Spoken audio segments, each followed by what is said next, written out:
You're not kidding. I didn't want to have the display fall down. Some of the brightest minds in Ottawa are headed to the Canada-wide Science Fair next week in Fredericton, New Brunswick as members of Team Ontario.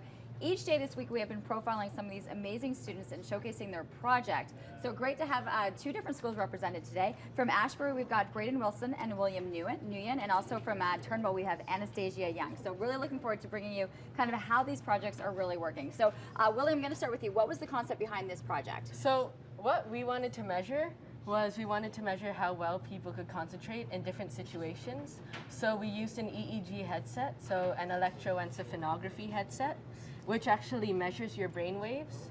So we took that and that got converted into concentration.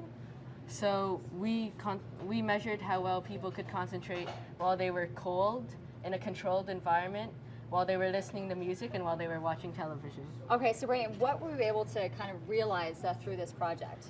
Well, we kind of figured out that, well, for one, we figured out that really the best environment to study in and work in is with no distractions. And also we figured out the true extent of how distracting some things actually are. And this could really be used to help a lot of kids study better or work better. Though also this headset could be used for lots of things. Like, for example, it could be used to control a wheelchair with just your mind instead of like voice controllers. Were you surprised by your findings, or did you kind of realize that as you were looking at the data coming in that it kind of made sense? Well, it mostly made sense, so I was really surprised on how distracting music actually is, because it was almost as distracting as TV for us.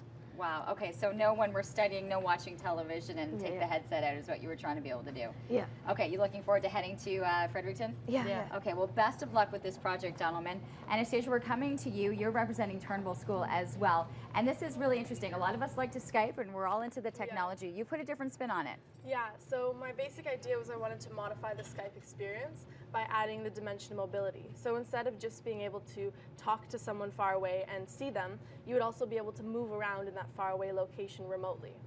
Okay, so you gave me a great example. You're here in Ottawa, there's a party going on in Toronto. Yeah. You get to be able to feel what that's like. Yeah, you would be able to control where you are in the party, and you could move around at the party and talk to different people just from sitting at your desktop. Okay. Yeah. This was almost a robotic kind of project too, and I do have to say I love the Lego, I love the use of everything. So how did you kind of build this together? So I used the Lego Mindstorms kit, and it was easy to build the robot.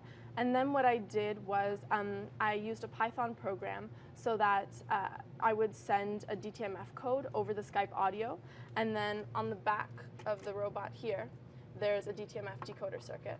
And once it got the certain DTMF codes, it would move either forward or turn. Okay, you started to lose me at all of the different letters that you used for some of the codes, which I think is absolutely brilliant. Is this where your interest is? Like looking at a project like this, the robotics, the engineering, where did you kind of see this eventually going? I'm not sure. This is just a prototype, just to prove that it works. But I'm really interested in making it maybe a potential product, a lot bigger and maybe more controls, something like that. This is amazing. You're a grade 8 student. Yes. Good luck. This is fantastic. So these are the incredibly bright future, the minds that we have here in our city that are really putting a nice spin on the education. Guys, where do you think you guys want to be able to do in the future? Well, I was hoping to maybe do something more engineering.